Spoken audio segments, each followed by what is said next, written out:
So, ayun. Nagpabili na naman ako ng toy sa mama ko. Kasi,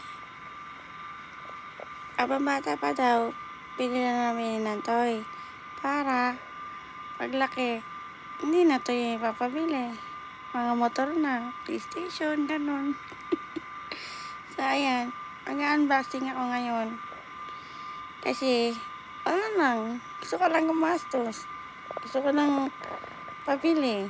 Tapos, collection lang. Walang gagawin dyan. I-display lang ng mama ko yan. At ayaw niya ako bilan, pero tuntua siya pag nakita niya yung laman yan. Ayan na, open na. Relax lang kayo, open ka na yan, ayan yung nabunod ko. Yan, basta. Display yan. Hindi yan nalaruin.